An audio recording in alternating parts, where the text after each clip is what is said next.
Salut mes petits pragmas. Alors celle-ci, elle est intéressante. Elle est intéressante parce que on voit avec qui, pour qui le gouvernement communique. C'est dans le titre. Est-ce que quelque chose vous choque dans le titre? Moi, tout de suite, je l'ai lu, j'ai dit oula, il y a un souci. Colère des agriculteurs, Gabriel Attal donne de nouveaux gages à la FNSEA. Donc, pour Gabriel Attal, pour le gouvernement, c'est la FNSEA qu'ils doivent convaincre.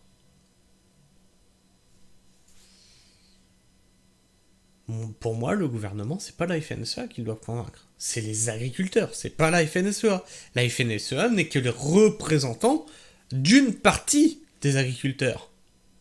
Or là, c'est pas colère des agriculteurs, Gabriel Attal donne de nouveaux gages au monde agricole, donne de nouveaux gages à l'agriculture, s'exprime en faveur des agriculteurs. Non, il donne des nouveaux gages à la FNSEA. Plan de réduction des pesticides moins ambitieux, volet de simplification des normes dans la loi agricole. J'ai le nez qui me chatouille. Le Premier ministre a multiplié les annonces mercredi 21 février, à 3 jours de l'ouverture du Salon de l'agriculture à Paris. Depuis l'appel à lever les mobilisations... Est-ce que vous le voyez bien? Oui. Depuis l'appel à lever les mobilisations, la mobilisation prononcée par les syndicats agricoles le jeudi 1er février, les premiers à l'avoir dit, c'était la coordination rurale, souvenez-vous-en, c'était pas la FNSEA. Ceux qui font les actions sur le terrain, c'est coordination rurale, c'est confédération paysanne. La pression sur le gouvernement ne s'est pas relâchée. En ligne de mire, le salon de l'agriculture, à Paris, qu'Emmanuel Macron devrait inaugurer, samedi 24 février. Opération de contrôle de l'origine des produits alimentaires dans les rayons de supermarchés, c'est pas la FNSEA qui fait ça, déversement de fumier devant les bâtiments administratifs, défilé de tracteurs et blocage de routes, des actions ciblées ont encore été organisées sur le territoire national. Et je rappelle que la FNSEA, quand ils organisent des points de blocage, ils ne veulent que des FNSEA. Ils dégagent les autres syndicats. Ils veulent pas voir de coordination rurale, ils veulent pas voir de confédération paysanne, ils veulent pas voir de gilets jaunes, ils veulent voir personne d'autre, c'est juste FNSEA. Alors que coordination rurale, ils en ont rien à foutre. T'es pas syndiqué, t'es un agriculteur pas syndiqué, viens copain. Alors je suis pas syndiqué moi, coordination rurale, je ne fais qu'exprimer ce que je vois. Par ailleurs, la menace plane de manifestation dans la capitale, c'est pas très français ça. Par ailleurs, la menace plane de manifestation dans la capitale. Vendredi, à la veille de l'ouverture du salon.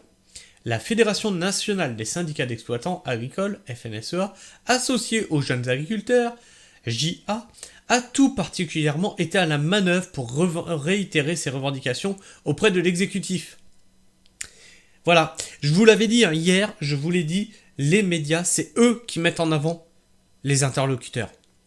Donc, si tu écoutes les médias, c'est la FNSEA qui a toujours été à la manœuvre et c'est la FNSEA qui a toujours maintenu la pression sur le gouvernement. On a bien vu que c'était faux, on a bien vu que c'est la FNSEA qui a demandé aux agriculteurs de rentrer chez eux, on a bien vu que la FNSEA était en attente, on a bien vu que la FNSEA s'est réveillée quand les agriculteurs se sont de nouveau remis en mouvement et que la coordination rurale a dit attention.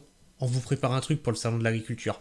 Et donc c'est là que la FNSEA a dit ah non mais en fait non, nous on n'est pas contents. 2 jours après que coordination rurale se soit exprimée. Vous pouvez remonter dans les vidéos, c'est dedans. Que ce soit à l'occasion du tout particulièrement revendication de l'exécutif. Que ce soit à l'occasion d'un nouveau rendez-vous à Matignon ou lors d'un entretien avec Emmanuel Macron, programmé le même jour, mardi 20 février. Dans ce contexte tendu, le Premier ministre, Gabriel Attal, désireux de calmer la colère des agriculteurs, a décidé de reprendre la parole sur la crise agricole mercredi 21 février. C'est bien de prendre la parole, mais ce serait bien de faire les choses en fait. L'occasion de dévoiler les grandes lignes du projet de loi agricole après sa réécriture. À la suite des premières manifestations organisées en Occitanie mi-janvier, le gouvernement avait en effet décidé dans l'urgence de surseoir à la présentation du texte au Conseil des ministres du 24 janvier, après déjà plusieurs reports.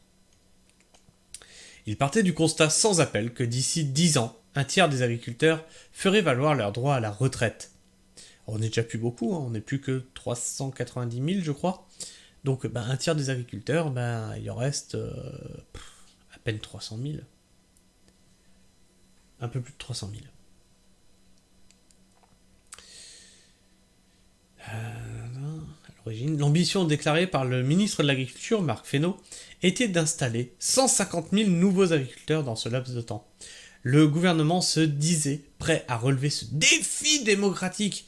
Bah oui, il faut réarmer l'agriculture, faut réarmer la démographie, faut réarmer l'Ukraine aussi, faut réarmer l'Ukraine, faut tout réarmer, faut réarmer les champs. Et donc, comment qu'ils vont réussir cet exploit selon vous ? Comment vont-ils réussir cet exploit ? C'est ballot, ça a déjà fuité. Ils comptent utiliser des migrants à mettre dans les champs. Vous êtes vraiment des salauds. Si c'est ça, vraiment. Parce que, je dis ça pourquoi ? Je dis ça parce que les migrants, ils viennent ici pour avoir, en espérant, tu vois, une vie meilleure. Et on se rend compte, en fait, que l'esclavage n'est toujours pas fini.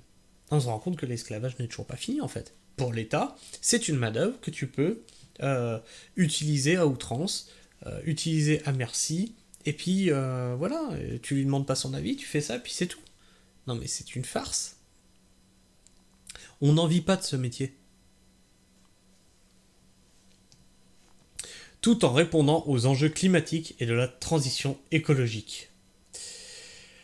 D'abord baptisé projet de loi d'orientation agricole, puis projet de loi en faveur du renouvellement des générations en agriculture, il s'appelle désormais projet de loi pour une agriculture souveraine. Ben oui, ça aurait été dommage, hein. Je vous l'avais pas dit, ce mot-là aussi ? Je vous l'avais pas dit qu'il reviendrait constamment. Souveraineté alimentaire, souveraineté... On n'est plus souverain, l'Union Européenne décide de tout. Qu'est-ce que tu me parles de souveraineté ? En effet, selon M. Attal, ce texte doit fixer un cap clair, celui de la souveraineté alimentaire. Une deuxième fois. Tu vas me le dire autrement encore, hein ? C'est quoi ? Tu vas me faire une troisième occurrence de ce mot ? Il place l'agriculture sur un piédestal. Ah bon ? Ah bon, mais ça fait des dizaines d'années que vous la massacrez, l'agriculture, mais vous la placez sur un piédestal ? Ah ben nom de Dieu, qu'est-ce que c'est quand vous aimez pas quelque chose ? Parmi les intérêts fondamentaux de notre nation, au même titre que notre sécurité ou notre défense nationale. Bon d'accord. Est-ce que vous vous sentez en sécurité ? Est-ce que vous trouvez qu'on met les moyens dans la défense nationale ? J'aurais rajouté l'éducation et la santé, moi, là-dedans. Ah si, c'est tout ce que vous aimez, en fait. En fait, là, tout ce qui est là-dedans, c'est ce que vous avez massacré. Il manque juste l'éducation et la santé. Grande fragilité. Faisant référence au rapport parlementaire des députés Charles... Oh, ce nom a couché dehors. Je vais pas le dire. Des députés Charles Machin, Barin Renaissance, et Rodrigo Arenas, Paris LFI NUPES, sur la souveraineté alimentaire qui pourrait alimenter un débat organisé dans le cadre du salon. Il souligne que la France demeure une grande nation agricole, la première européenne. Plus pour très longtemps. Et qu'elle exporte l'équivalent de 2 fois ce qui serait nécessaire pour nourrir les Français. C'est vrai ? C'est vrai ça ? On exporte 2 fois ce qui serait nécessaire pour nourrir les Français. Alors explique-moi la pénurie d'huile. Puisqu'on exporte 2 fois ce qui est nécessaire pour nous. Explique-moi la pénurie d'huile. Donc là, tu es en train de me dire qu'en réalité, la pénurie d'huile était bel et bien fabriquée de toutes pièces.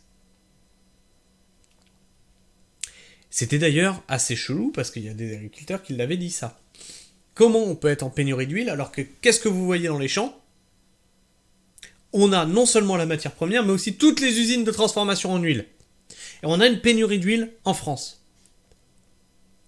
Et on exporte Donc normalement, c'était 2 tiers de notre production. Ça veut dire qu'on a besoin de juste 30% de ce qui est produit, pour nous sur le territoire, on exporte 60% du reste. Et là, tu nous le redis. Tu nous le redis, dans les mêmes proportions en plus. La France demeure une grande nation agricole, la première européenne, et elle exporte l'équivalent de 2 fois ce qui serait nécessaire pour nourrir les Français. Donc, vous nous avez entourloupé sur l'huile. Mais reconnaît de grandes fragilités sur certaines filières. Il affirme. Alors, il y a une fragilité au niveau des maraîchers, mais vous en avez rien à foutre en fait. On est les oubliés de la colère agricole, on est les oubliés de l'État, et vous ne réfléchissez que par ça. Voilà, vous ne réfléchissez que par ça. Moi, j'exporte pas, moi. Moi, je nourris mes voisins. De grandes fragilités sur certaines filières. Il affirme qu'un plan spécifique pour la souveraineté de l'élevage est en cours de négociation. Il vous reste 55. Oh mince, il n'y a pas le reste de l'article, dis donc. C'est réservé aux abonnés. Il vous reste 55% de l'article à lire. Bon, on aura fait quand même une partie de l'article. C'est pas très grave. En tout cas, je sais pas ce que vous pensez de tout ça. N'hésitez pas à me partager votre avis et votre opinion dans les commentaires. N'hésitez pas à en débattre entre vous aussi. Ça nous aura quand même permis de faire la moitié de l'article. On voit déjà où ça va. Et puis si vous êtes encore là en fin de vidéo, n'hésitez pas à me laisser. N'hésitez pas à vous abonner. N'hésitez pas non plus à activer la petite cloche. Ça vous permettra de ne rater aucune de mes sorties vidéo.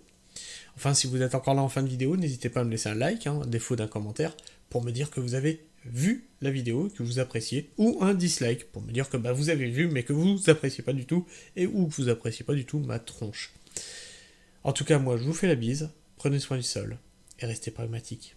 Ciao.